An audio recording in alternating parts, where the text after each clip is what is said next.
Kumusta mga ka-DC? Na-miss nyo ba ako? Ako rin na-miss ko kayo. Salamat sa patuloy na pagsuporta sa mga kwento ko ha. Muli, narito po ang inyong lingkod na si Kuya Louie para magbigay sa inyo ng magandang kwentong kulam at barang na may kasamang aral sa buhay. Tapusin nyo pala ang video natin ha, para naman marinig nyo ang mga shoutout at trivia ko tungkol sa pagiging professional voice actor at narrator nyo. Palambing naman po na paki-like, comment, share at subscribe sa channel natin ha. Malaking tulong kasi yan para mapalago pa ito. Sa mga sumagot na si Soske Sagara ng Full Metal Panic yung last na sinample ko, tama kayo. Medyo marami na rin pala akong nasample sa inyo ha. Ngayon, isa na namang mahusay na piloto ng kalawakan ng isasample ko. Eto siya.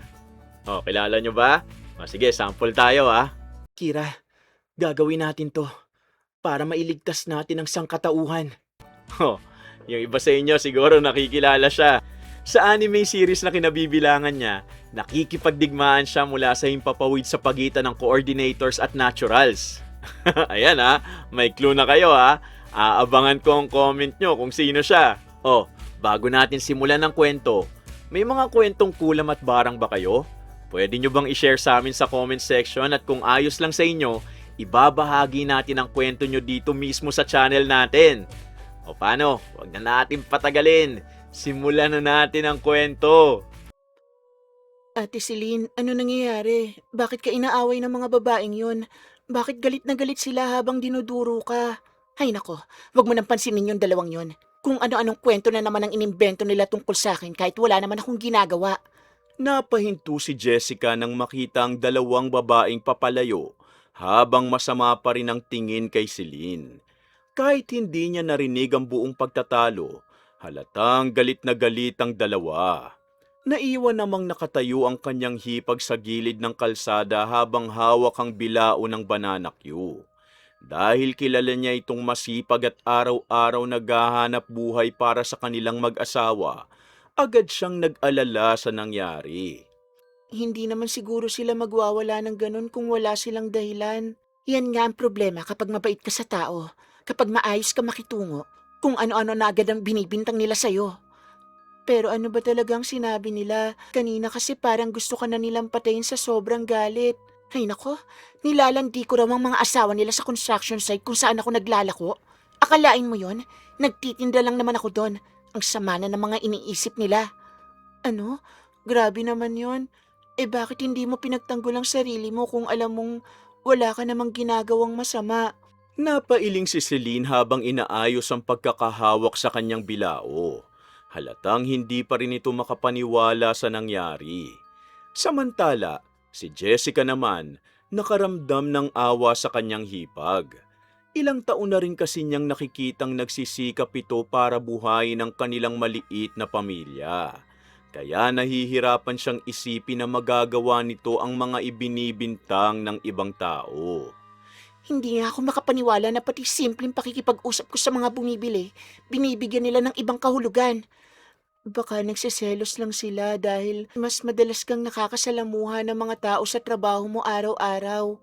Yan din ang iniisip ko. Kasi kung tutuusin, hindi ko naman kontrolado kung sino ang lalapit para bumili ng paninda ko. Oo nga, sa kakilala kita, mula nang bumalik ako rito, puro paghahanap buhay lang naman ang nakikita kong ginagawa mo. Kaya hindi pwede na ginaganyan ka lang nila. Ay, hayaan mo na nga sila. Hindi ko nalang papatulan para hindi na lumaki pa ang gulo. Nagsimula silang maglakad pa uwi. Habang tinatahak nila ang daan, unti-unting kumalma si Celine. Paminsan-minsan, may mga taong bumabati rito dahil marami ang nakakakilala sa kanya sa barangay. Hindi naman yun nakakapagtaka dahil halos araw-araw itong umiikot upang magbenta ng banana Q. Habang pinagmamasdan siya ni Jessica, lalo niyang naisip na baka nga walang katotohanan ang mga akusasyong binabato rito. Hindi ba ito ang unang beses na may nagparatang sa'yo ng ganyang bagay? Hindi. May ilan na rin nagsabi niya noon. Pero hindi naman lumaki dahil wala silang maipakitang ebidensya. Kung ganon, baka talagang may mga taong mahilig lang gumawa ng kwento tungkol sa iba. Hay, sanay na rin naman ako. Mahirap lang kasi minsan nadadamay na pati pangalan ng kuya mo. Yun nga nakakainis eh. naghahanap buhay ka ng maayos tapos kung ano-ano pang ibabato sa'yo. Kaya nga mas mabuti pa magtrabaho na lang kesa patulan ng mga ganyan tao. Makalipas ang ilang minuto, nakarating sila sa bakuran ng bahay ni na Celine at Tonton. Katabi lamang yun ang bahay ni na Jessica kaya madalas siyang dumaan doon. Pagpasok pa lamang nila sa bakuran, agad nilang narinig ang boses ni Tonton mula sa loob ng bahay. Celine, ikaw ba yan? Parang may narinig akong sigawan sa may kalsada kanina. May nangyari ba?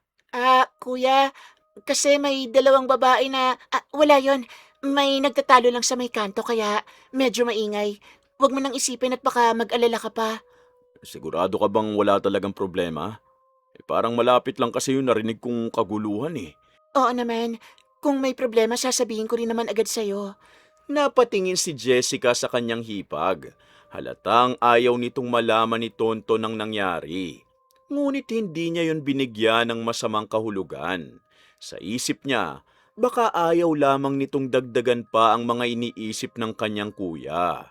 Simula nang mabulag ito dahil sa aksidente, naging mas madali itong mag-alala sa mga taong mahalaga sa kanya. Mabuti naman kung ganon. Akala ko may nanggulo na naman sa'yo habang naglalako ka. Ay nako, wala yon. Mas iniisip ko pa nga kung mabebenta ko lahat ng paninda ko bago maghapon. Mukhang marami ka pa ring natira ngayon, ate. Hindi ba masyadong mahina ang benta? Medyo matumal nga eh. Siguro dahil mas mainit ang panahon nito mga nakaraang araw, kaya mas kaunti ang mga lumalabas. Huwag mo masyadong pagurin ang sarili mo. Araw-araw ka nang nasa labas mula umaga hanggang hapon. Kailangan eh. Hindi naman pwedeng tumigil ako sa pagtatrabaho. Paano na ang mga pangangailangan natin kapag hindi ko sinipagan? Tahimik na nakinig si Jessica habang nag-uusap ang mag-asawa. Kahit hindi nakikita ni Tonton ang paligid, halatang nag-aalala pa rin ito para sa kanyang asawa. Samantala, si Celine naman, mahinahon na sumasagot habang iniiwas ang usapan sa nangyari sa kalsada. Dahil dito, lalo pang naniwala si Jessica na mabuti lamang ang intensyon ng kanyang hipag.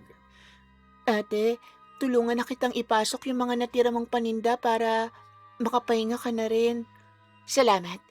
Medyo mabigat din tong dala ko buong maghapon kaya malaking tulong yan. Jessica, mabuti at nandito ka. Kahit papano, may kasama naman si Celine kapag kailangan niya ng tulong. Wala naman yun, kuya. Magkalapit lang naman ang bahay natin kaya madali lang akong dumaan dito para tumulong. Buti nga't nakauwi ka muna rito pagkatapos mong graduate. Kahit paano, may nakakausap na kami araw-araw. Habang ipinapasok nila ang mga paninda sa loob ng bahay, hindi na muling nabanggit ang nangyari sa kalsada. Unti-unting bumalik sa normal ang usapan. Sa isip ni Jessica, malinaw na biktima lamang ng tsismis ang kanyang hipag.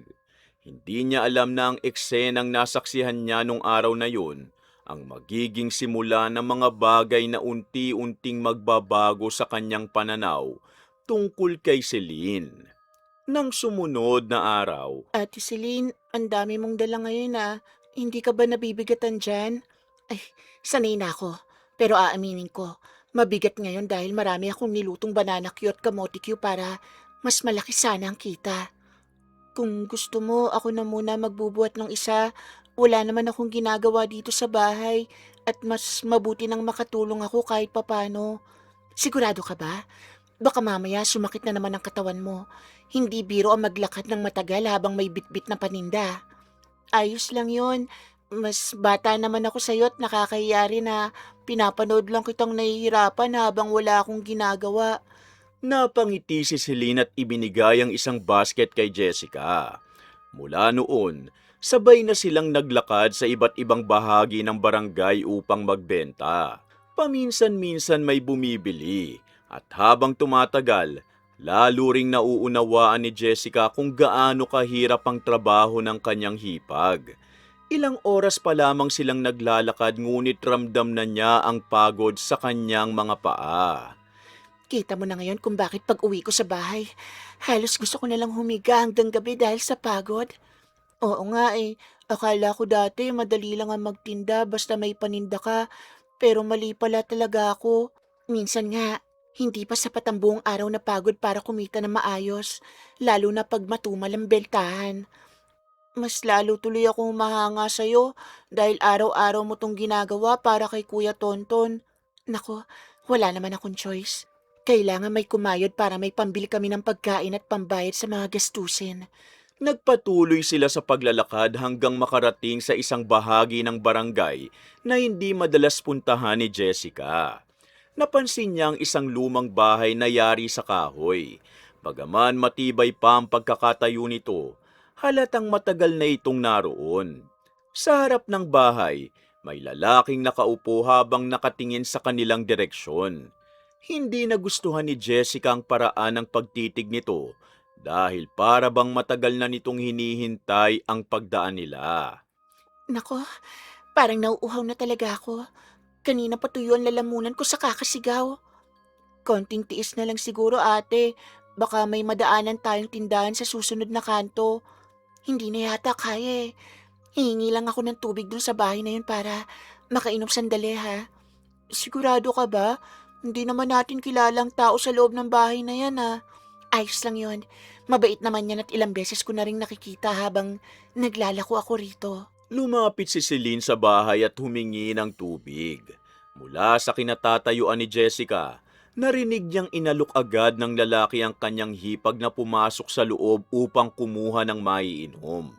Sinabi pa nitong siya na lamang ang kumuha sa kusina ngunit nagpilit si Celine na siya na raw ang kukuha. Napansin ni Jessica ang paraan ng pagtitinginan ng dalawa. Ate, bilisan mo lang ha. Baka mamaya may dumating na bibili at wala pa tayong mabenta. Saglit lang to. Iinom lang naman ako ng tubig tapos lalabas na rin agad ako. O sige, hintayin kita rito para mabantayan ko rin ang mga paninda natin. Mabuti nga at nandyan ka. Baka mamaya lapitan ng mga aso mga kamotikyo natin. Oo naman, dito lang ako sa tabi habang hinihintay kitang matapos. Habang naghihintay, paminsan-minsan sumisilip si Jessica sa bukas na pintuan ng bahay. Ngunit wala siyang makita mula sa kanyang pwesto. Lumipas ang ilang minuto ngunit hindi pa rin lumalabas si Celine. Nung una, hindi niya yun pinansin. Subalit habang tumatagal, nagsimula na siyang magtaka. Tiningnan pa niya ang oras sa kanyang cellphone at napansin niyang halos 10 minuto na ang lumipas mula nang pumasok ang kanyang hipag sa loob. Ang tagal naman yata ng pag-inom ng tubig na yon. Hindi naman siguro aabuti ng ganun katagal yun. Ay, baka naman nakipagkwentuhan lang siya saglit dahil magkakilala pala sila. Pero kung tubig lang talaga ang kailangan niya, dapat kanina pa siya nakalabas. Nakakaya rin kung papasok ako para tignan ko anong ginagawa nila sa loob. Hmm? Hintayin ko na lang siguro. Baka mamaya isipin pa nilang wala akong tiwala sa kanila eh. Maya-maya pa, lumabas din si Celine mula sa loob ng bahay.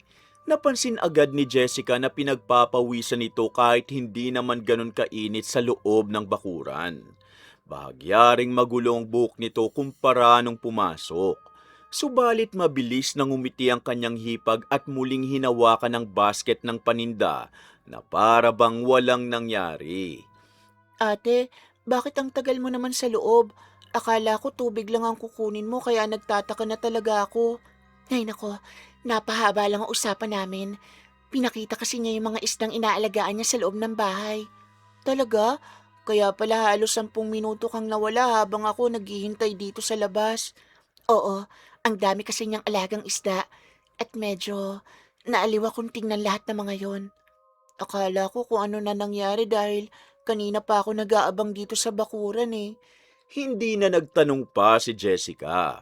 Muli silang naglakad at naghanap ng mabebentahan. Makalipas ang ilang minuto, may nadaanan silang maliit na tindahan sa gilid ng daan. Kaagad namang lumapit doon si Selena para bang muli na naman itong nauuhaw at nagulat pa si Jessica nang makita niya na agad itong bumili ng 2 bote ng soft drinks para sa kanilang dalawa. Halika muna rito. Uminom muna tayo ng malamig na soft drinks para kahit papano mawala ang pagod natin. Ate, wag na siguro. Hindi pa naman gaano karami ang benta natin. Sayang din ang gagastusin mo. Ayos lang yon. Minsan lang naman at kailangan din natin magpahinga kahit papano. Pero kanina mo lang sinabi na matumal ang bentahan. Baka mas mabuting itabi na lang natin ang kikitain mo. Huwag kang mag-alala. May pera pa naman ako kaya kaya kong bumili nito. Habang nagsasalita si Celine, agad na napansin ni Jessica ang isang 500 pisong hawak nito. Agad siyang napakunot-noo dahil malinaw pa sa kanyang isip ang sinabi ng hipag nung umaga. Bago sila umalis ng bahay, nabanggit nitong halos naubos na ang pera nito sa pagbili ng mga sangkap para sa kanilang paninda. Sandali lang ate. Saan mo naman nakuha yung 500 na hawak mo ngayon? Bakit? Ano naman ang meron sa 500 to? Hindi ba sabi mo kanina halos wala ka nang natirang pera dahil ginastos mo na sa paggawa ng mga paninda mo? Ay, oo nga pala. Nakalimutan ko lang na may naitabi pa akong 500 sa pitaka para sa emergency. Ganun ba? Akala ko naman wala ka nang natitirang pera kaya nagtaka talaga ako. Naniwala si Jessica sa paliwanag ng kanyang hipag. Pagkatapos uminom, muli silang nagpatuloy sa kanilang paglalako. Ngunit habang naglalakad sila sa kalsada, hindi niya maiwasang balikan sa isip ang nangyari sa lumang bahay.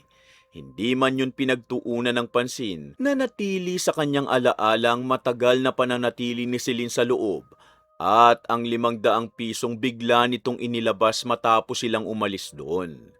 Gayunpaman, mas pinili niyang wag nang mag-isip ng masama dahil sa mga sandaling yon, buo pa rin ang kanyang tiwala sa kanyang hipag. Nang sumunod na araw, Ate Celine, sasama ulit ako sa'yo ngayon. Kahapon pa sumasakit ang mga balikat mo sa kakabuhat eh. Kaya kahit paano makatulong man lang ako. Ayos lang sana kahit hindi ka sumama pero kung gusto mo talagang tumulong, mas mabuti rin para hindi ako ganong mahirapan. Oo nga po eh. Tsaka para makapag-exercise naman ako, boring din dito sa bahay eh. maaga silang umalis dala mga basket ng banana Q at kamote Q. Tulad ng mga nakaraang araw, naglakad sila sa iba't ibang bahagi ng barangay upang magbenta. Habang tumatagal, mas umiinit ang panahon kaya mas dumarami rin ang mga taong bumibili ng kanilang paninda. Bandang tanghali, napadaan sila sa isang construction site kung saan may ilang trabahador na nagpapahinga. Mga kuya, banana Q at kamote Q muna kayo dyan. Mukhang pagod na pagod kayo sa trabaho nyo eh. Ate, mukhang maraming ang tao rito.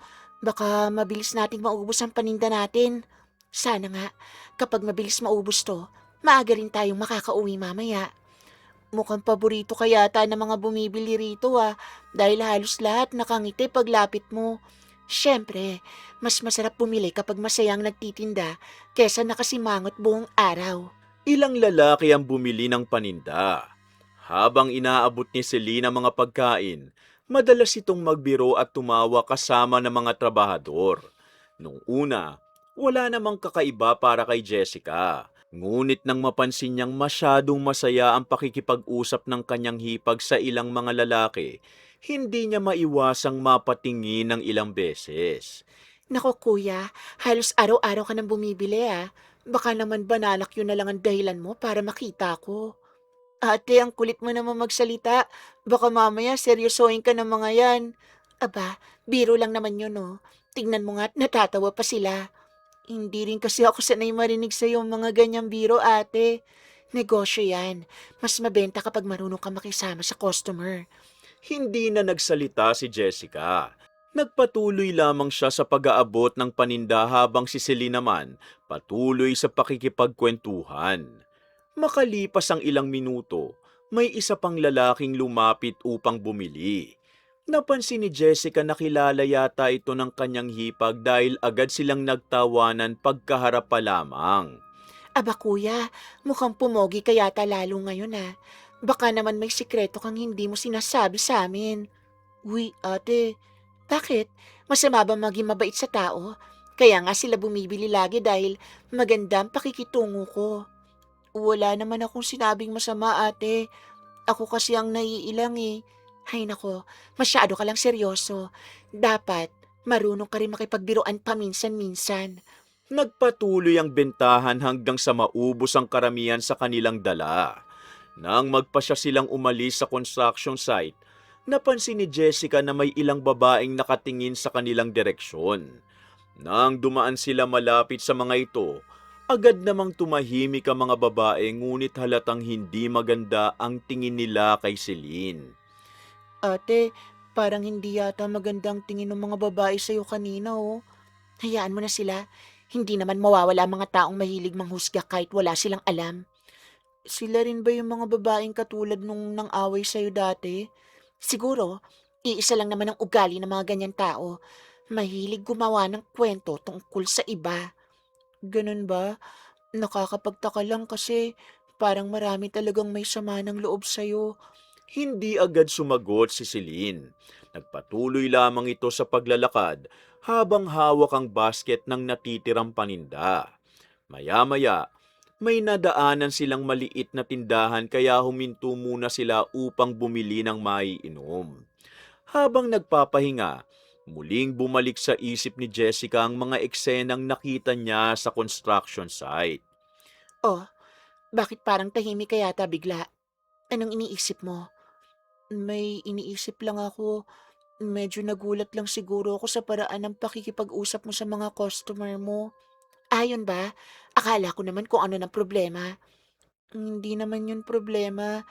Hindi lang talaga ako sanay sa ganong klase ng pakikitungo mo sa iba. Pasensya ka na, ate. Alam mo, Jessica, kapag matagal ka nang nagtitinda, matututo ka ring makisama sa iba't ibang klase ng tao. Makalipas ang ilang minuto, muli silang naglakad pa uwi. Dahil kaunti na lamang ang natitirang paninda, hindi na rin sila nagtagal sa kalsada. Habang papalapit sila sa kanilang lugar, may ilang tao na bumabati kay Celine. Katulad ng dati, masigla rin itong bumabati pabalik at tila kilalang kilala ng marami sa barangay. Hindi ka ba napapagod na halos lahat ng makasalubong mo, kinakausap mo pa? Parte na rin kasi ng trabaho ko yan. Mas madaling makabenta kapag kilala ka ng mga tao. Sa bagay, mukhang marami ka nga talagang kakilala saan man tayo magpunta, ate. Kailangan yon para may bumalik na customer sa susunod. Pagdating nila sa bahay, naroon si Tonto na naghihintay sa kanila. Agad nitong kinumusta ang naging bentahan nila habang inilalapag naman ng kapatid ni Jessica at ng asawang si Celine ang kanilang mga dala. Oh, mukhang maaga kayong nakauwi ngayon ah. Naubos ba agad ang mga paninda nyo? Halos ubos na nga. Marami kasing bumili sa construction site na dadaanan namin. Oo, ang daming customer doon kaya mabilis na ubos ang paninda namin ni ate, kuya. Mabuti naman kung ganon. Kahit paano, sulit ang pagod nyo ngayong araw. Oo nga eh. Masaya na rin ako basta may mauwing kita para sa bahay. Habang inaayos nila ang mga natirang paninda, tahimik lamang si Jessica. Paulit-ulit bumabalik sa isip niya ang mga biro ni Celine sa mga lalaking bumibili ng bananakyo kanina. Naalala rin niya mga babaeng minsan sumugod dito sa kalsada. Nung mga panahong yun, hindi niya pinaniwalaan ang mga paratang ng mga tao. Ngunit matapos ang mga nasaksihan niya buong araw, hindi na niya alam kung ano ang dapat isipin. Nang sumunod na araw, Ate Celine, sigurado ka bang kaya mo na mag-isa? Konti lang naman yata ang dala mong paninda ngayon eh. Pero pwede pa rin naman akong sumama. Ayos lang. Konti lang to kumpara ng mga nakaraang araw. Hindi na ako mahihirapan. Dito ka na lang muna sa bahay at magpahinga, ha? Sigurado ka, ha? Baka mamaya magsisi ka na naman at sabihing mabigat pala. Nako, huwag ka mag-alala. Sandali lang ako. Baka nga tanghali pa lang. Ubos na itong lahat. O sige, magdidilig na lang muna ako ng mga halaman habang wala ka. maagang umalis si Celine dala ang maliit na basket ng banana Q. Naiwan naman si Jessica sa bahay ni na Tonton upang tumulong sa mga simpleng gawain. Matapos magwali sa bakuran, nagdilig siya ng mga halaman sa gilid ng bahay. Iha, pasensya ka na ha. Nandito ba si Celine? Ay, naku wala po siya. Naglalako pa po siya ng banana Q eh. Bakit po? Ano pong kailangan nyo? Ganun ba? Hihintayin ko na lang sana siya kung pwede. Ah, pwede naman po. umupo muna kayo sa may lilim. Mukhang napagod kayo sa paglalakad. Salamat, Iha. Importante lang talaga na makausap ko siya ngayon. Napatingin si Jessica sa matandang babae. Mukha itong nasa 50 taong gulang na at maayos naman kumanamit. Hindi rin ito mukhang palaaway. Sa katunayan, mabait pa nga ang dating nito. Kaya nagtaka siya kung bakit tila malungkot ang ekspresyon ng babae habang hinihintay si Celine. Ilang minuto pa lamang ang lumipas nang makita nilang papasok sa bakuran si Celine. Oh, anong ginagawa mo rito? Nandito ako para kausapin ka ng maayos. Ops, wala tayong dapat pag-usapan, no? Meron. At sana ito ng huling beses na kailangan pa kitang puntahan. Ate, anong meron? Hindi pinansin ng babae ang tanong ni Jessica. Sa halip, nanatili itong nakatingin kay Celine. Samantala, ang kanyang hipag naman, tila hindi natuwa sa pagdating ng matanda. Halatang hindi nito inaasahang makikita ang babae sa kanilang bakuran. Celine, pakiusap. Tigilan mo na ang asawa ko. Ha? Ano pong ibig niyong sabihin? Naku naman, yan na naman ba? Hanggang ngayon ba hindi ka pa rin tapos sa mga kwento mo? Hindi ito kwento. At alam kong alam mo yan. Kung talagang matibay ang pagsasama niyo, bakit takot na takot ka maagawan ng asawa? Napatingin si Jessica sa kanyang hipag. Hindi niya inaasahan ang naging sagot nito. Sa halip na magalit o magtaka sa paratang, tila natatawa pa ito sa sinasabi ng babae. Samantala ang matanda naman, halatang nahihirapan ng pigilan ang kanyang emosyon. Takot ako dahil matagal na kitang pinagbigyan. Ilang beses ko nang pinalampas ang ginagawa mo. Oh? Kasalanan ko ba kung kusang lumalapit ang mga lalaki sa akin? Kung hindi mo nilalandi si Robert, sana maayos pa rin ang pagsasama namin hanggang ngayon. Robert? Oo, ang asawa ko. Nilalandi ng babaeng yan ang asawa ko. Napatigil si Jessica. Habang tumatagal ang usapan, lalo siyang naguguluhan. Ngunit mas lalo siyang nagulat sa mga sumunod na sinabi ng babae. Malandi ka at uhaw ka sa atensyon. Hindi ka pa nakontento na kausapin siya sa kung saan-saan? Aba, kasalanan ko ba ngayon kung nahuhumaling sa akin ang asawa mo? Hindi ka na nahiya na pumunta pa sa bahay namin habang wala ako? Ingrata ka! Ate, akala mo hindi ko alam kung bakit ka lagi nagpupunta ron? Kung hindi mo kayang alagaan ang asawa mo, huwag mo kong sisihin. Napakasama mong babae. At ikaw, ano ka naman? Losyang na matanda na hindi na kayang pasayahin ang sariling asawa? Ate Celine, pati ba naman yan sasabihin mo pa sa akin? Oo, dahil sinasabi ko lang naman ang totoo. Tanda. Napaluha ang babae sa narinig. Halatang matagal na nitong kinikimkim ang sakit at galit. Nanginginig ang mga kamay nito habang pilit pinupunasan ng mga luhang tumutulo sa kanyang mukha. Samantala, si Jessica naman, hindi makapaniwala sa narinig mula sa bibig ng kanyang hipag. Ano bang ginawa ko sa'yo para sirain mo ang pamilya ko? Wala akong sinisirang pamilya. Kung may problema kayo, problema nyo na yon. Hindi mo na talaga ikinahihiya ang mga ginagawa mo. Hindi rin naman ako natatakot sa mga paratang mo. Ate, tama na. Hindi na natuloy ang sasabihin ni Jessica nang may isang lalaking mabilis na pumasok sa bakuran. Agad itong lumapit sa umiiyak na babae at hinawakan sa balikat. Ano na naman ito? Bakit ka na dito? Hindi ko na kaya, Robert. Pagod na ako. Ilang beses na ba kitang sinabihan na huwag ka nang gumawa ng eksena? Ayan, dumating na palang dahilan ng drama mo. Tingnan mo, hanggang ngayon ganyan pa rin siya magsalita. Hindi na narinig ni Jessica ang iba pang sinabi ng mga ito. Nakatingin lamang siya sa mukha ng lalaki. Pamilyar na pamilyar yon sa kanya. Hindi siya maaaring magkamali. Ito ang parehong lalaking nakita niya noon sa lumang bahay. Ito rin ang lalaking pinuntahan ni Celine para umano humingi lamang ng tubig. At ito rin ang lalaking kasama ng kanyang hipag sa loob ng bahay ng halos 10 minuto. Parang unti-unting nabuo sa isip ni Jessica ang mga bagay na dati niyang hindi pinapansin. Ang 500 pisong bigla nitong inilabas matapos silang umalis doon. At ngayon, ang pagdating ng asawa ng lalaking yun. Umuwi na tayo. Huwag kang gumawa ng eksena dito. Paano ko uuwi ng maayos kung hanggang ngayon hindi mo pa rin siya tinitigilan? Tama na. Pag-usapan na lang natin to sa bahay, Bernadette. Oo nga, umuwi na kayo at huwag na kayong manggulo rito. O sige, pero tandaan mo, darating ang araw na magsisisi ka rin sa lahat ng ginagawa mo. Maya-maya, tuluyan ng umalis ang mag-asawa. Naiwan sina Jessica at Celine sa bakuran. Subalit hindi tulad ng dati, wala nang mahanap na salita si Jessica upang ipagtanggol sa isip niya ang kanyang hipag. Habang nakatingin siya sa papalayong mag-asawa, paulit-ulit na bumabalik sa isip niya ang lahat ng kanyang nasaksihan.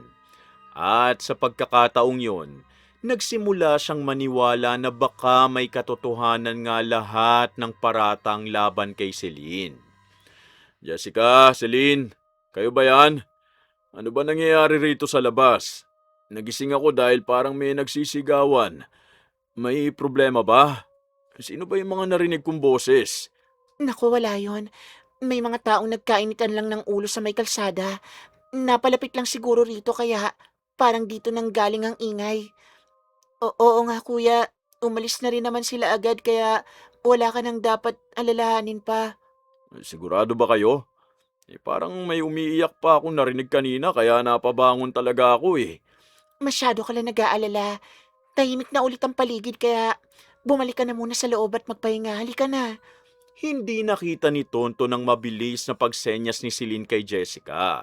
Dahil hindi rin alam ni Jessica kung paano ipapaliwanag ang nangyari, pinili na lamang niyang sumang-ayon sa sinabi ng kanyang hipag.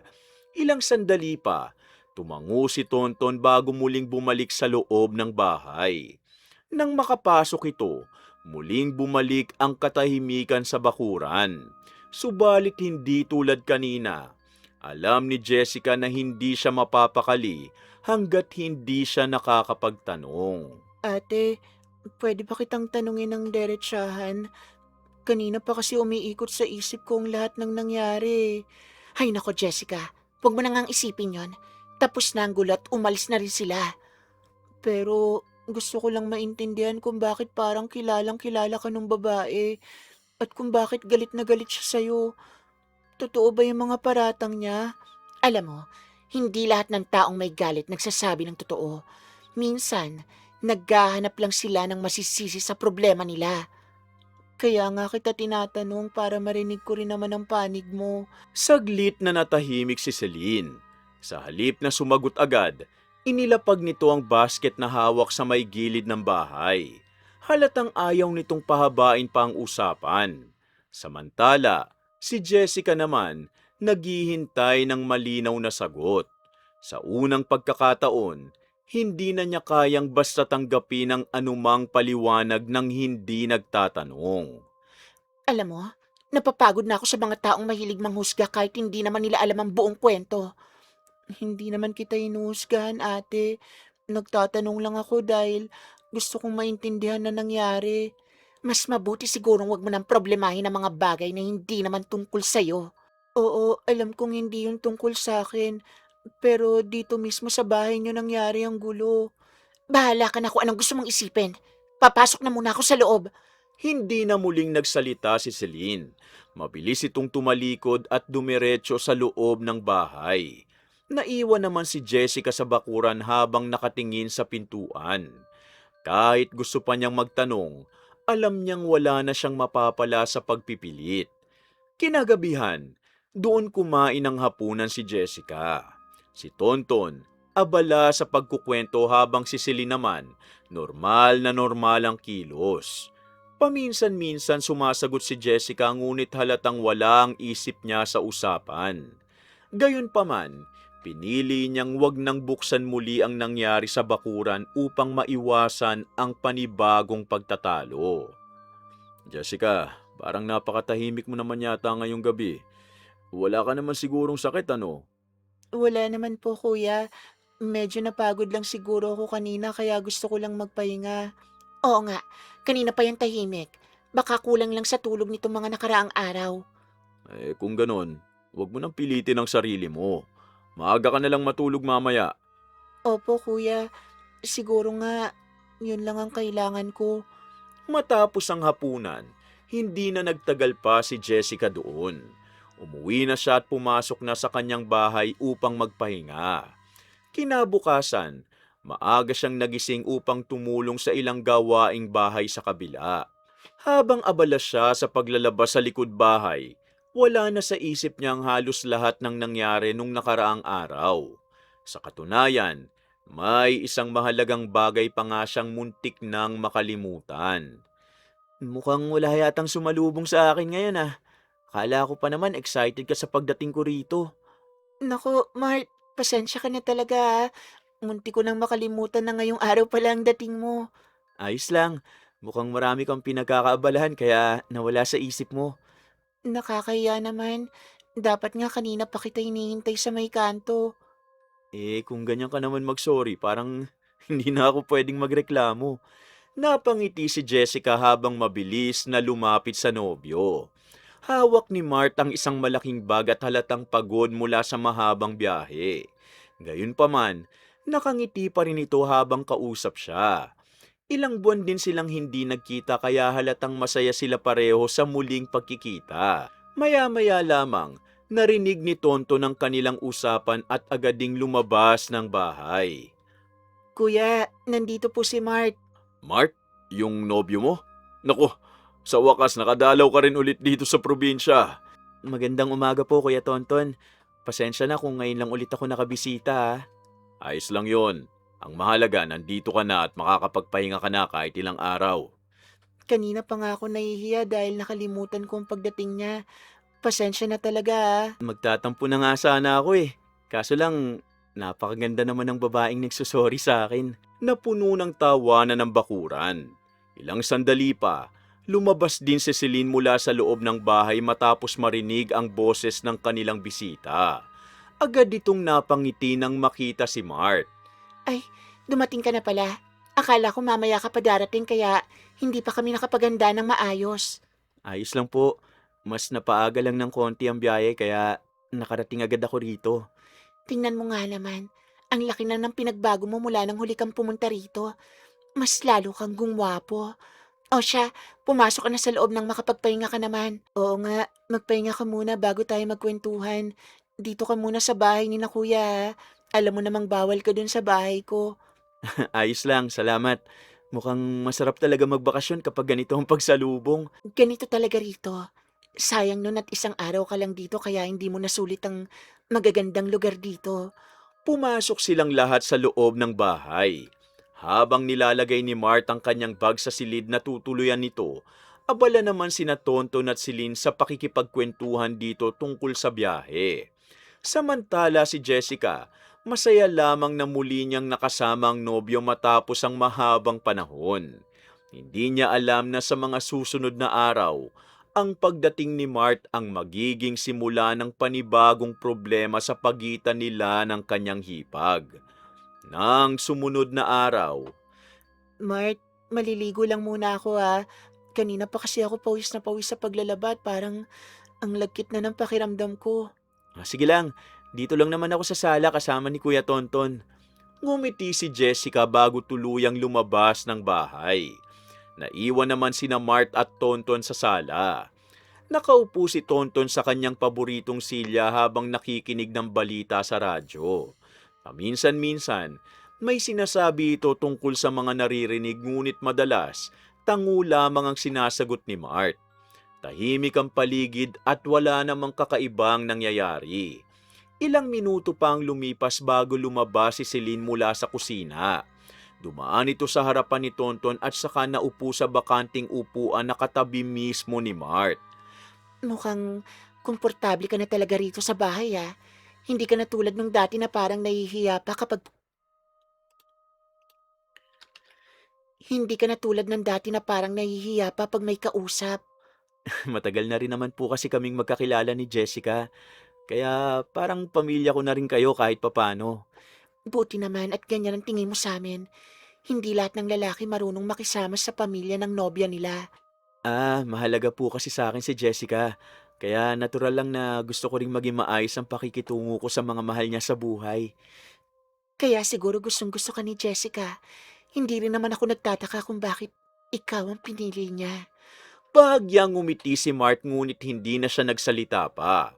Samantala, si Tonton patuloy lamang sa pakikinig ng radyo at tila walang pakialam sa kanilang usapan. Napansin ni Mart na medyo lumapit pa si Celine sa kanyang kinauupuan. Nung una, hindi niya yun pinansin dahil baka nagkataon lamang. Ngunit maya-maya, bahagyang yumuko ang babae at nagulat siya nang marinig ang mahinang boses nito. Mart, may itatanong sana ako. Pero huwag kang maingay Ha? Ano po yun, ate? Sabihin mo nga kung maganda ba ang suot ko ngayon. Bagay ba sa akin ang damit at mukha ba akong losyang? Ano po? Maayos naman pong suot nyo. Wala naman pong problema dyan. Yan lang? Wala ka ng ibang sasabihin? Napakunot ang noo ni Mart. Hindi niya alam kung bakit kailangang ibulong pa ni Celine ang ganong klasing tanong. Kung ordinaryong usapan lamang yon, pwede naman itong sabihin ng normal. Subalit bago pa siya makapag-isip ng mabuti, muli na namang nagsalita ang babae. Shh! Huwag ka masyadong malakas magsalita. Baka marinig pa tayo ni Tonton. Ate, hindi ko naman po alam kung bakit kailangan pang ibulong ang usapang ito. Nako, ang seryoso mo naman. Nagtatanong lang naman ako kung bagay sa akin ang damit ko. Maganda naman po. Pero sa totoo lang, hindi ko rin masyadong napansin dahil normal lang naman po ang suot nyo. Ay, nako. Bahagyang natawa si Celine ngunit si Mart hindi makasabay sa pinapahiwatig nito. Habang tumatagal, lalo siyang naiilang sa paraan ng pakikipag-usap ng babae. Hindi pa man siya nakakahanap ng sasabihin, bigla niyang naramdaman ang kamay ni Celine na dumampi sa kanyang braso. Ate, bakit niyo po ako hinahawakan? Bakit? Para hawak lang sa braso eh. Parang takot na takot ka naman agad. Ate, huwag niyo po sana akong hawakan. Baka may makakita at ibang isipin nila tungkol dito. Shh! Ang ingay mo naman. Hindi naman tayo gumagawa ng masama para kabahan ka ng ganyan. Hindi po yun ang punto. Naiilang lang po talaga ako. Lalo pang nagulat si Mart nang hindi agad binitiwan ni Celine ang kanyang braso. Sa halip, para pa nitong pinisilang kalamnan niya habang nakangiti. Napatingin siya kay Tonton ngunit abala pa rin ito sa pakikinig sa radyo. Malinaw na wala itong napapansin sa nangyayari sa kanilang dalawa. Ang laki kasi ng muscles mo. Halatang inaalagaan mo talaga ang katawan mo. Ate, tama na po. Hindi talaga ako komportable sa ginagawa niyo ngayon eh. Ang arte mo naman. Tumingin lang ako at tumawak ng kaunti. Parang napakalaking kasalanan na agad. Hindi naman po sa ganon. Basta sana tigilan niyo na dahil hindi ko talaga gusto to eh. Ay nako, ang seryoso mo talagang tao. Hindi alam ni Mart kung paano tatapusin ang sitwasyon ng hindi lumilikha ng gulo. Ayaw din niyang magsalita ng malakas dahil baka marinig ni Tonton at magkaroon pa ng problema. Mabuti na lamang at sa mismong sandaling yun, narinig nila ang pagbukas ng pinto mula sa loob ng bahay. Uy, bakit parang tahimik yata kayo? Kanina pa naman may naririnig akong usapan habang nasa banyo ko. Wala naman. Nagtatanong lang ako kay Mark tungkol sa ilang bagay kaya medyo napahaba ang kwentuhan namin. Oo, ganun nga. Talaga? Parang bigla kayong natahimik pagpasok ko. Nako, kung ano-ano talaga naiisip mo, pupunta nga lang muna ako sa kusina. Mabilis na tumayo si Celine at saka naglakad papunta sa kusina na para bang walang nangyari. Naiwan naman sina Jessica at Mart sa sala. Napansin agad ni Jessica na tila hindi mapakali ang nobyo. Hindi ito tulad ng kanina na magaan pa ang pakiramdam at nakikipagbiruan sa kanilang lahat. May problema ba? Parang iba yata ang mood mo kumpara kanina. Wala naman. Siguro pagod lang talaga ako sa biyahe kaya medyo natahimik ako ngayon. Sigurado ka ba? Kilala kita. Kapag may iniisip ka, Kitang-kita agad sa mukha mo. Wala talaga. Huwag ka na mag-alala dahil ayos lang ako. O sige, pero sabihin mo agad sa akin kapag may problema ha. Ngumiti na lamang si Mart at tumango. Hindi niya kayang sabihin kay Jessica ang nangyari. Kadarating pa lamang niya sa probinsya at ayaw niyang maging dahilan ng gulo sa pagitan nito at ng kanyang hipag. Subalit habang nakatingin siya sa direksyon ng kusina kung saan nagtungo si Celine, hindi niya maiwasang makaramdam ng pag-aalala. Pakiramdam niya, hindi yun ang huling pagkakataon na gagawa ng paraan ng babae upang mapalapit sa kanya. Kinabukasan, Mart, mamaya na lang ako maliligo pagkatapos kong maghugas ng pinagkainan ha. Ikaw na lang sigurong maunang gumamit ng banyo para hindi tayo maagawan. o sige, mabuti nga yun para makapagpahinga na rin ako pagkatapos. Medyo maalinsangan din kasi ang panahon ngayong araw eh. Magmadali ka na habang wala pang ulan. Kanina pa ako nakakarinig ng kulog sa malayo eh at mukhang sasama ang panahon. Tumayo si Mart at kinuha ang tuwalya at pamalit na damit. Dumiretso siya sa banyo na nasa likod ng bahay. Noong una, maayos pa ang panahon.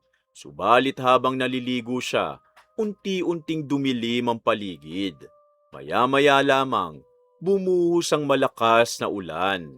Umalingaw-ngaw pa ang tunog ng mga patak sa bubong ng maliit na banyo. Habang nagbabanlaw siya, bigla niyang narinig ang pagbukas ng pinto. Ate, bakit nandito kayo? Nako, huwag ka magulat.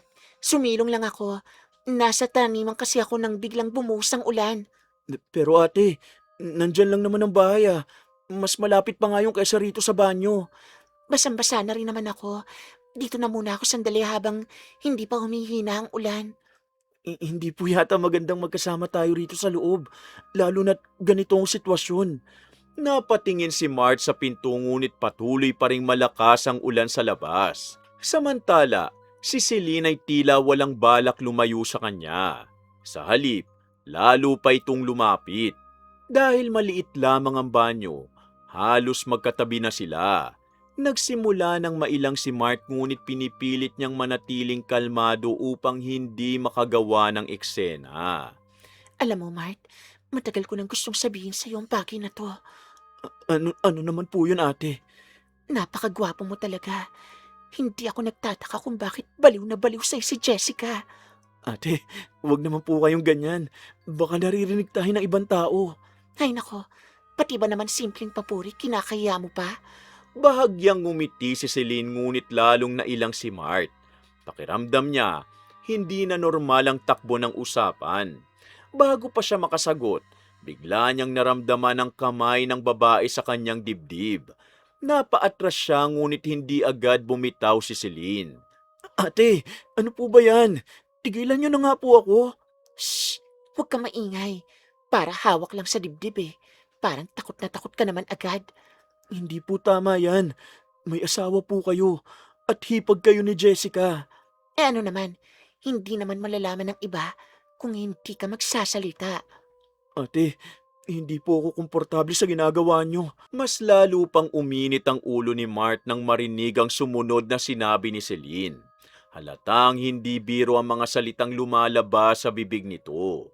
Hindi na niya alam kung paano iiwas nang hindi lumilikha ng mas malaking problema. Pwede ba? Pagbigyan mo si ate. Promise, walang makakaalam. Tayong dalawa lang naman ang nandito. Tama na po, hindi na po nakakatuwa ang mga sinasabi niyo. Isang beses lang naman. Hindi mo naman kailangan sabihin kahit kanino. Ate, hindi ko alam kung bakit niyo ginagawa to. Pero tigilan niyo na ako. Ay, napakaseryoso mo talaga. Kaya siguro mas lalo ka nakakaakit. Hindi na nagdalawang isip si Mart. Binuksan niya ang pinto at agad na lumabas kahit malakas pa rin ang ulan. Hindi na niya inintindi kung mababasa man siya. Mas gusto pa niyang tumakbo pabalik sa bahay kaysa manatili roon kasama si Celine. Pagpasok niya sa sala, agad siyang napatingin kina Jessica at Tonton. Mart, bakit ganyan ka? Hindi ka pabihis kahit dala mo naman ang pamalit mong damit. Iniwan ko muna sa banyo. Ayokong isuot habang malakas pa ang ulan, baka mabasa rin agad eh. Talagang inabutan ka ng buhos ah. Buti hindi ka nadula sa daan. Pero parang namumutla ka yata. May nangyari ba? Wala naman. Nagmamadali lang siguro ako kaya hinihingal pa. Hindi na ipinilit ni Jessica ang pagtatanong. Subalit napansin niyang tila hindi mapakali ang nobyo. Maya-maya lamang, bumukas muli ang pinto. Pumasok si Celine na basang-basa habang may hawak na damit. Mark, naiwan mo yung mga damit mo sa banyo kaya dinala ko na rito. Ate, galing ka rin sa banyo? Oo, nasa may taniman ako ng umulan kaya nakisilong muna ako ron. Salamat po sa pagdala. Walang anuman. Baka sipunin ka pa kung hindi ka agad magpapalit. Tahimik na tinanggap ni Mart ang damit. Samantala, si Jessica napatingin sa kanilang dalawa. Hindi niya alam kung bakit ngunit may kakaibang pakiramdam siyang hindi maipaliwanag. Gayunpaman, pinili niyang wag na lamang magtanong pa. Lumipas ang mga oras. Buti na lang at tumigil na rin ang ulan. Akala ko aabutin tayo hanggang gabi sa lakas ng buhos kanina eh. Oo nga, hindi ko rin naman inasahan na biglang lalakas ng ganun eh. Mamaya nga siguro magluluto ako ng lugaw. Masarap yun sa malamig na panahon eh. Bandang gabi, magkatabi sina Jessica at Mart sa sala habang nagpapahinga. Nasa mesa ang cellphone ni Mart. Abala sila sa pag-uusap nang biglang tumunog ang notification. Hindi sana yun papansinin ni Mart ngunit napatingin si Jessica sa screen. Mart, may bagong message ka. Sino naman kaya yun sa ganitong oras? Sandali lang, parang si Ate Celine yata. Bakit naman siya magme-message sa akin? Hindi ko alam, pero may kasama yatang mga picture. Agad na kinuha ni Mart ang cellphone ngunit huli na. Nakita na ni Jessica ang laman ng mensahe. Pareho silang natigilan. 3 larawan ang ipinadala ni Celine. Sa bawat kuha, nakasuot ito ng napakaikling pangbahay na damit habang nakaharap sa salamin. May kasama pang mensahe kung bagay ba sa kanya at sinabi pa na huwag ipakita kay Jessica. Ano ito, Mart? Bakit siya nagsasend ng ganitong klaseng larawan sa'yo? Jessica, maniwala ka. Ngayon ko lang din nakita yan.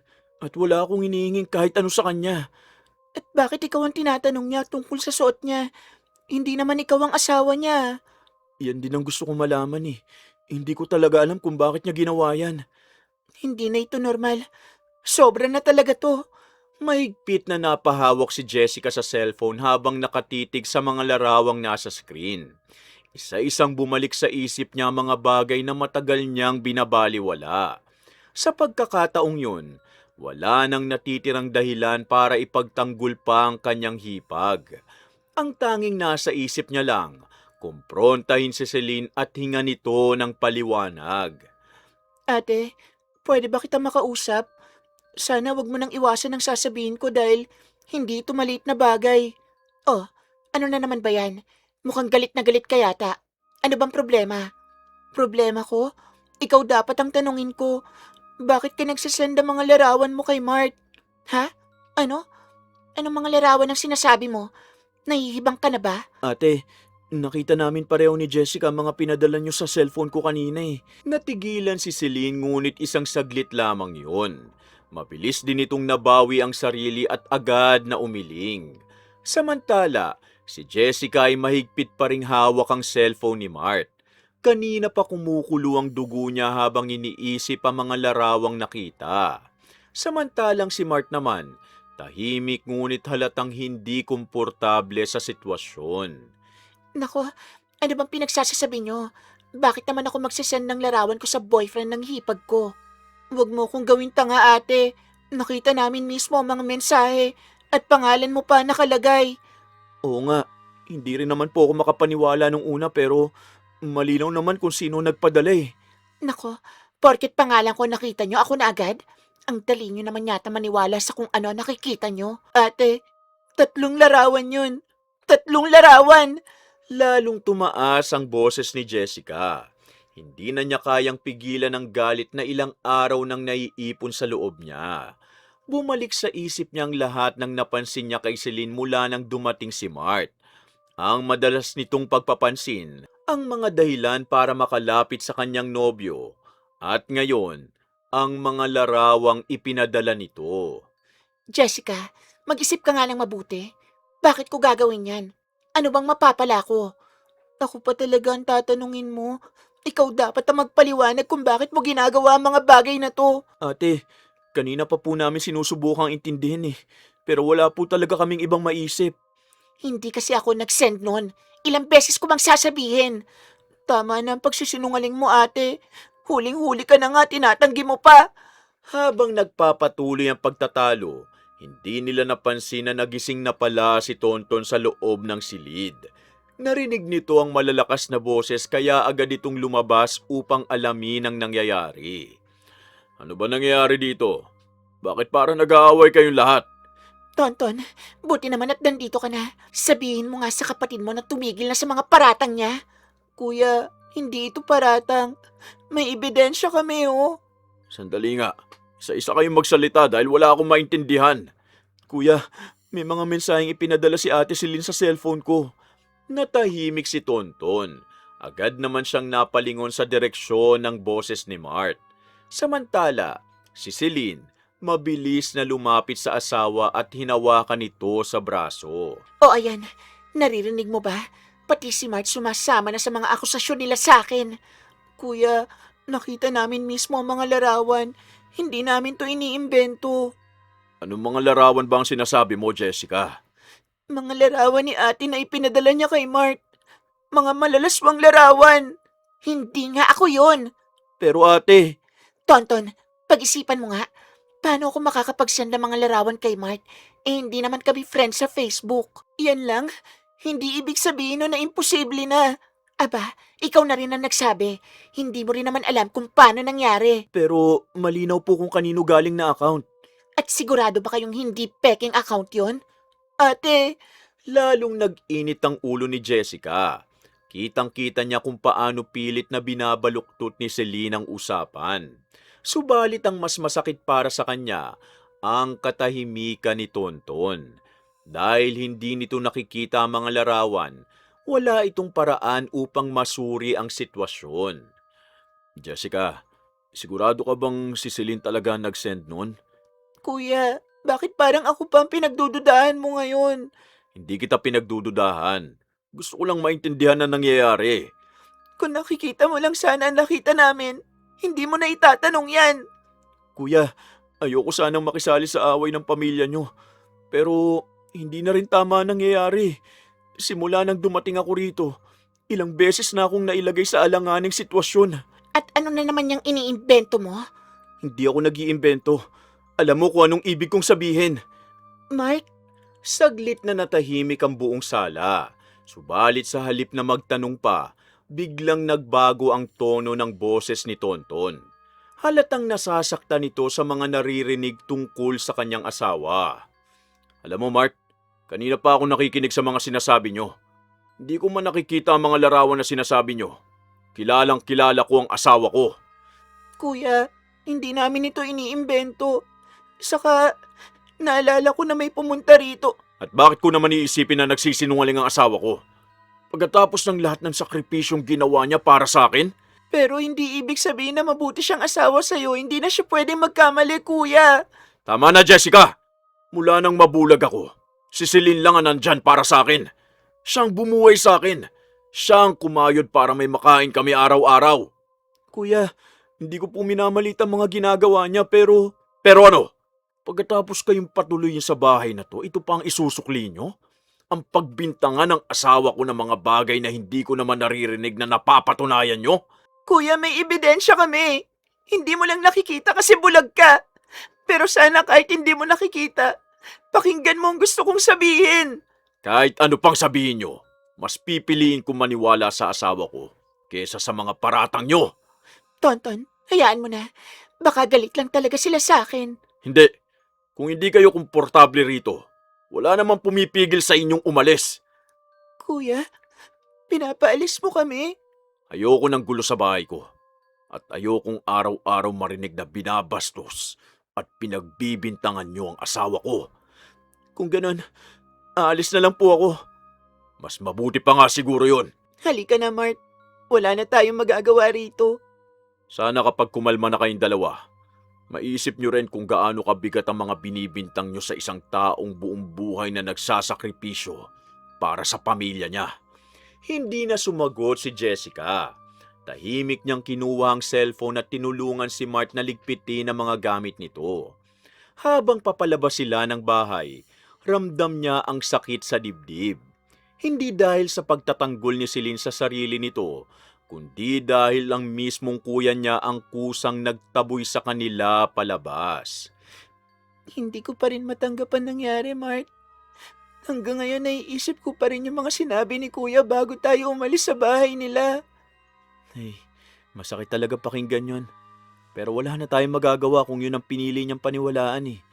Hindi rin naman natin siya mapipilit na maniwala agad sa atin. Ang mas masakit pa, parang ako pa yung lumabas na sinungaling kahit malinaw naman ang nakita natin pareho.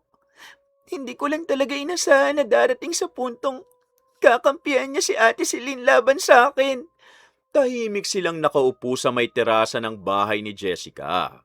Ilang araw nang lumipas mula nang umalis si Mart sa bahay ni na Tonton at Celine.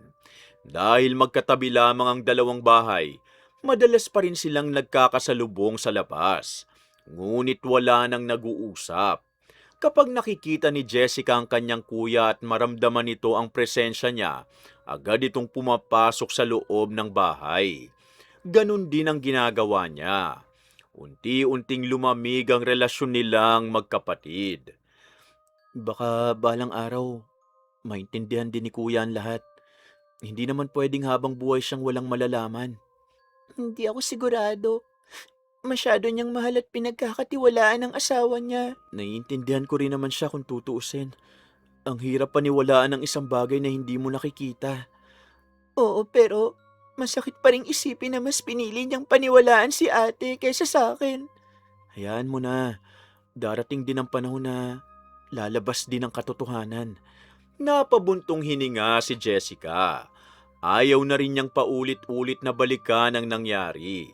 Wala naman na siyang magagawa sa ngayon. Kaya pinili niyang ilaan ang oras niya sa ibang bagay. Samantala, sa kabilang bahay naman, tila normal lamang ang takbo ng buhay ni na Tonton at Celine. Kinabukasan maagang nagising si Celine upang maghanda ng kanyang mga paninda. Tulad ng dati, siya pa rin ang naghahanap buhay para sa kanilang mag-asawa. Habang nag-aayos siya ng mga gamit, nagtungo muna siya sa banyo.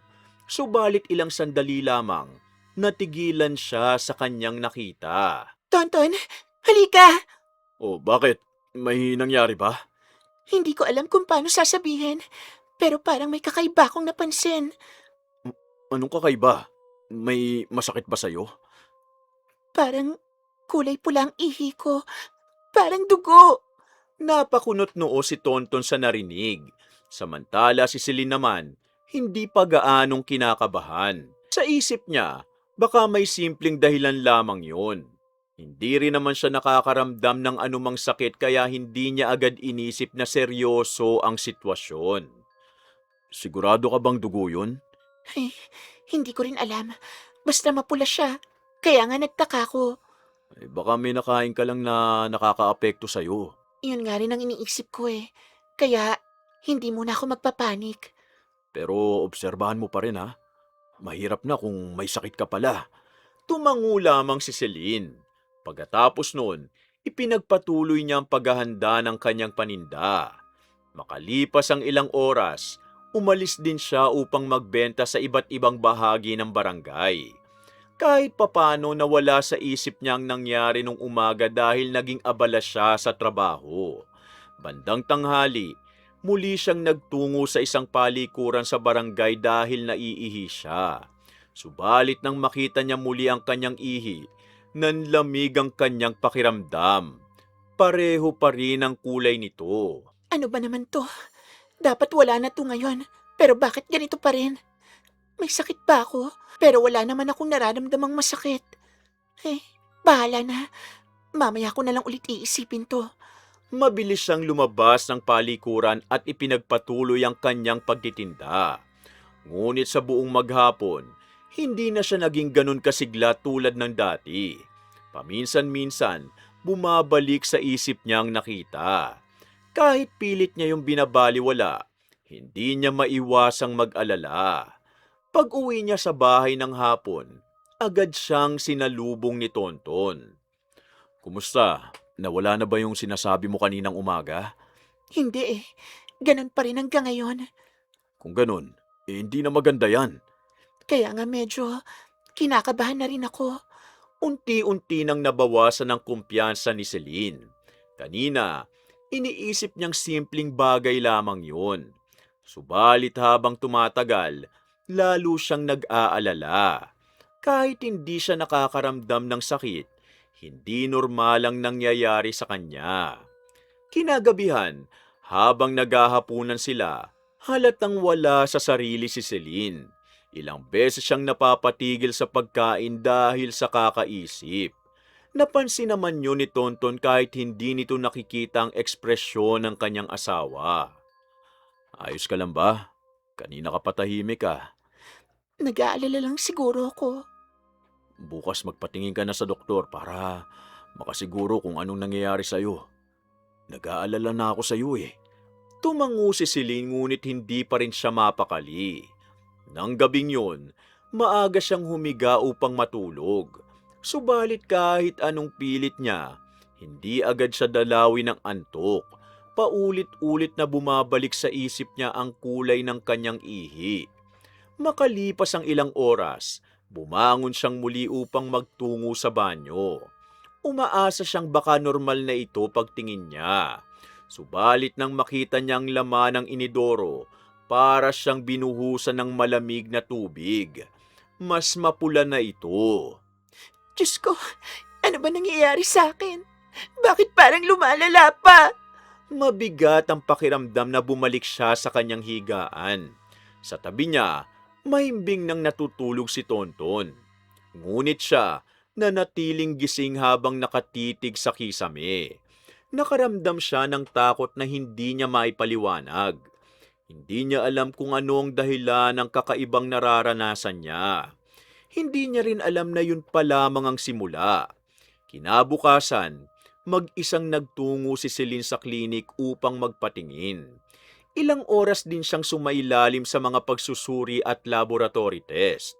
Subalit nang lumabas ang resulta, wala silang nakitang malinaw na dahilan sa kanyang kondisyon. Kahit ang doktor, walang maibigay na tiyak na paliwanag sa kanyang nararanasan. Celine, ikaw ba yan? Kanina pa ako naghihintay dito. Kumusta? Anong sinabi ng doktor tungkol sa kondisyon mo? Ay naku, Tonton. Kung alam mo lang kung gaano ako nadismaya. Akala ko pagpunta ko ron magkakaroon na agad ng sagot sa lahat ng tanong ko. Pero mas lalo lang akong naguluhan. Bakit? May nakita ba silang malubhang sakit o may sinabi ba silang kailangan mong gamutin agad? Yun nga ang problema eh. Wala raw silang nakitang malinaw na sakit. Maayos daw ang karamihan sa resulta ng mga test na ginawa nila sa akin. Paano mangyayari yun? Hindi ba ilang araw mo na nakikita na kulay pula ang ihi mo? Hindi naman siguro normal yun. Yun din ang sinabi ko sa sarili ko habang pauwi ako. Kung normal ako, bakit nangyayari to? Kung may sakit naman ako, bakit wala silang makita? Tahimik na napaupo si Celine sa isang silya. Pagod na pagod siya hindi lamang sa biyahe, kundi pati sa kakaisip. Umaasa siyang magkakaroon ng malinaw na sagot sa klinik, ngunit kabaliktaran na nangyari. Ngayon, mas mabigat pa ang kanyang pakiramdam. Baka kailangan lang ulitin ang mga test. Minsan naman may mga sakit na hindi agad nakikita sa unang test. Sana nga ganun lang kasimple. Pero hindi ko maalis sa isip ko yung sinabi nilang halos normal naman daw ang lahat ng resulta ko. Huwag ka muna mag-isip na masama. Baka pinapagod mo lang lalo ang sarili mo sa kakaisip. Madali kasing sabihin yan eh. Ikaw ba naman ang makakita ng dugo sa ihi mo araw-araw? Hindi ka ba matatakot? Matatakot din naman siguro ako. Pero mas mabuti nang kalma muna tayo kaysa magpanik nang wala pa tayong alam. Sinusubukan ko nga eh. Pero habang tumatagal, parang lalo akong kinakabahan. Muling natahimik ang mag-asawa. Sa labas ng bahay, Normal ang takbo ng araw. May mga batang naglalaro sa kalsada at may mga taong abala sa kani-kanilang gawain. Ngunit sa loob ng bahay ni Tonton at Celine, mabigat ang pakiramdam ng dalawa. Magpahinga ka muna. Baka nakadagdag lang sa pagod mo ang pagpunta sa klinik. Siguro nga. Sana pagising ko bukas. Wala na ito at normal na ulit ang lahat. Yan din ang hinihiling ko. Nag-aalala rin kasi ako sa iyo eh. Pilit inaalis ni Celine sa isip ang takot na unti-unting bumabalot sa kanya. Subalit hindi niya alam na kinabukasan, mas nakakatakot pa ang kanyang mararanasan. Tonton, hindi ko na alam ang gagawin ko. Kanina habang umiihi ako, may nakita ko mga uod. Akala ko nung una na mamalikmata lang ako pero totoo talaga. Ang dami nila. Huminahon ka muna. Hindi ko man nakikita pero alam kong hindi mo yan iimbentuhin. Kahapon dugo lang ang problema natin. Tapos ngayon may mga uod na. Hindi na normal yan. Kaya nga natatakot ako. Kahapon lang sinabi ng doktor na wala naman silang nakitang sakit. Pero bakit parang mas lumalala pa ang nangyayari sa akin? Sa totoo lang may pumapasok ng ibang bagay sa isip ko. Ayoko sanang sabihin pero wala na rin akong maisip na ibang paliwanag sa lahat ng to eh. Ano bang ibig mong sabihin? Huwag mo akong takutin lalo dahil pakiramdam ko, hindi ko nakakayanin kapag lumala pa ito. Pakiramdam ko may taong galit na galit sa'yo. Hindi na kasi ito mukhang ordinaryong sakit. Baka may gumawa ng masama laban sa'yo. Natahimik si Celine matapos marinig yun. Kahit siya hindi na rin alam kung ano ang paniniwalaan. Sa dami ng nangyari nitong mga nakaraang buwan, marami rin siyang nakaalitan. Ngunit may isang pangalan agad na pumasok sa kanyang isip. Kung may galit man sa akin ngayon, baka si Jessica yun. Simula nang umalis sila rito, hindi niya na ako kinakausap.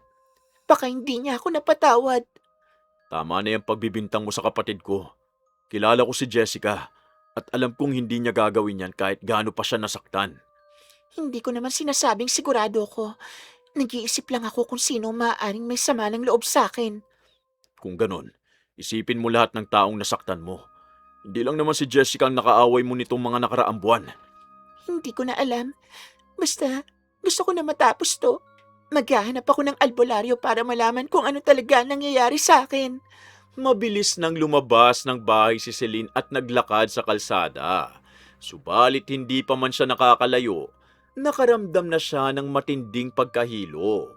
Parang umiikot ang paligid at unti-unting nanghina ang kanyang mga tuhod. Bago pa siya makasigaw, tuluyan na siyang bumagsak sa lupa. Nagkataong nasa labas sina Jessica at Mart ng mga oras na yun. Agad nila itong nakita at mabilis na nilapitan. Ate Celine, ano ba nangyari sa'yo?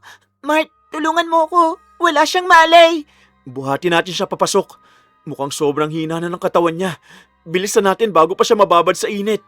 Makalipas ang ilang minuto, nagkamalay rin si Celine. Pagdilat niya, nakita niya sina Jessica at Mart na nakaupo sa tabi niya. Sa unang pagkakataon matapos ang lahat ng kanilang pinagdaanan, wala siyang mahanap na lakas upang magsinungaling. Jessica, patawarin mo ko. Hindi ko na kayang itago pa ang lahat. Tama ka sa lahat ng sinabi mo noon. Anong ibig mo sabihin, ate? Bakit ka biglang nagsasalita ng ganyan? Totoo ang lahat ng paratang mo sa akin. Sinungaling ako at niloko ko kayong lahat. Pati si Kuya Tonton mo niloko ko rin. Tama sila. Malandi ako. Kaya siguro ako nagkaganito. Ilang araw na akong may sakit. Pinaparusahan na yata ako sa lahat ng kasalanan ko. Narinig ko nga na may sakit kayo. Ang mahalaga, malaman natin kung paano ka matutulungan. Hindi ko alam kung matutulungan pa ako. Pakiramdam ko binabayaran ko na lahat ng kasalanan ko. Sobrang nagsisisi na ako. Dumating din si Tonton at narinig ang pag-amin ng kanyang asawa. Habang nagsasalita si Celine, tila unti-unting nababasag ang natitira pang pagtitiwala niya rito. Kaya pala galit na galit si Jessica noon. Totoo pala talaga ang lahat. Patawad, Tonton. Alam kong wala akong karapatang humingi ng tawad. Pero sana, mapatawad mo pa rin ako balang araw. Hindi ko alam kung kaya ko. Ang buong akala ko, nagsasabi ka ng totoo. Pero mali pala ako. Habang tahimik ang lahat, may biglang naalala si Jessica. Bumalik sa isip niya ang huling araw na nagpunta si Bernadette sa bahay ni na Tonton. Sandali, naalala ko yung sinabi ni Aling Bernadette bago siya umalis nun. Sabi niya, darating ang araw na magsisisi ka rin, ate. Sa tingin mo, may kinalaman siya dito? Hindi ko sigurado pero siya lang ang naaalala kong may matinding galit kay ate. Hindi na sila nag-aksaya pa ng oras. Sama-sama silang nagtungo sa bahay ni Bernadette. Pagdating nila roon, tila hindi na nagulat ang babae nang makita si Celine. Mukhang umabot na pala sa puntong kailangan mo na akong puntahan. Ikaw ba? Ikaw ba may kagagawa nito? Kung may kasalanan man ako, inaamin ko na lahat. Patawarin mo ko. Ngayon ka humihingi ng tawad? Ilang beses kitang pinuntahan noon para makiusap. Pero tinawanan mo lang ako at ipinahiya pa. Alam kong wala akong maisasagot pa. Sobrang nagsisisi na ako sa lahat ng ginawa ko. Pakiusap. Tulungan mo ko. Hindi mo alam kung gaano kasakit ang pinagdaanan ko. Halos masira ang pamilya ko dahil sa ginawa mo. Kung pwede ko lang ibalik ang panahon, gagawin ko. Handa akong tanggapin ang galit mo pero sana maawa ka sa akin. Lumuhod si Celine habang umiiyak. Sa unang pagkakataon, nakita ni Bernadette ang totoong pagsisisi sa kanyang mukha. Subalit hindi yun ang naging reaksyon ni Tonton. Tama na. Kahit tanggalin pa ang nangyayari sa'yo, hindi mabubura ang ginawa mo. Buong buhay kitang pinagkatiwalaan pero puro kasinungalingan lang palang binigay mo sa akin. Tonton, pakiusap. Hindi. Kailangan ko munang lumayo. Hindi kita kayang makasama ngayon. Agad siyang tumalikod at naglakad palayo. Dahil bulag ito, mabilis siyang sinundan ni Jessica upang matiyak na hindi ito mapapahamak sa daan. Naiwan sina Mart, Celine at Bernadette sa bakuran. Ilang sandali pa, napabuntong hininga ang matandang babae. Nakikita ko naman na nagsisisi ka na. Hindi ko ginusto na masira ang buhay mo. Gusto ko lang maramdaman mo ang sakit na pinaramdam mo sa akin noon. Naintindihan ko. At habang buhay kong dadali ng kahihiyan sa lahat ng nagawa ko. Dahil sa kanyang pagsisisi, pumayag si Bernadette na tulungan siya. Unti-unti ring bumuti ang kalagayan ni Celine sa mga sumunod na araw. Subalit kahit gumaling ang kanyang katawan, may mga bagay na hindi na naibalik. Hindi na muling naging katulad ng dati ang pagsasama nila ni Tonton. At habang nakaupo siya mag-isa isang hapon, naunawaan niya na may mga pagkakamaling kayang patawarin, ngunit hindi kailanman mabubura. Doon niya natutunan ng isang maling desisyon, maaaring makasakit ng maraming tao. At kung minsan, ang pinakamabigat na parusa ay hindi ang sakit na dinaranas ng katawan, kundi ang pagsisising habang buhay mong dadalhin sa iyong puso. Wakas! Ay, isang magandang kwento na naman ang natapos natin mga ka-DC. Sana may napulot kayong aral dito ha. O, huwag niyo pong kalimutang mag-like, comment, share at subscribe para masuportahan niyo po ang channel natin. At bilang ganti, para mas exciting, i-comment niyo kung sino yung character ko na paborito niyo sa mga binosesan ko. Eto sila sa anime. Sa mga K-drama at Tagalize naman, i-search niyo na lang ang pangalan ko para makapili kayo sa kanila. Lilinawin ko lang mga ka-DC, yung sample na pinaririnig ko sa inyo sa bawat character, yun mismo ang boses na ginamit ko nung pinalabas sila sa Tagalize version sa TV. Huwag niyo rin pong kalimutang i-comment kung ano masasabi niyo sa kwento natin. Ngayon, pag napili ko ang comment mo, Isha-shoutout kita sa next story natin. Oh, wala muna tayong trivia ngayon. Kaya shoutout na tayo mga ka-DC. Shoutout kina John Marie Francisco, Kimpoy Feliciano, Lola Maria at Jimboy ng Baliwag, Bulacan, Janice La Chica, Chris Jel Mamado, Marilor Guevara at Naling Family, Shi Manuel, Marie Cris Semena, Evelyn Malalay, Kim Legaspi, Jack Daniel Ginid pati na sa tito at mama mo at sa best friend mong si Ate Desiel Makayan ng Quezon Province. Shoutout kila Cherry Mukbang ASMR, Sally Osuyos, Bella Abelano, 8-1917, Leonisa Cobo, Noemi Garcia Pabunan, Ronnie Regidor, Richelle Ann 19, Phoebe Ranyada, Charita Dakles, Purificacion Dulay Fernandez ng Saudi Arabia, Rabia Wahab, Elizabeth Dunca, Mercy Grace Shotting, Judy Jane Tane Ortiz, Kim J, Lucy San Jose, Self-Love Erin, Jessa Dorain, Linda Lugtu, Mestisang Bangus ng Japan. Aabangan ko po ang ibabahagi niyong kwento. Salamat po.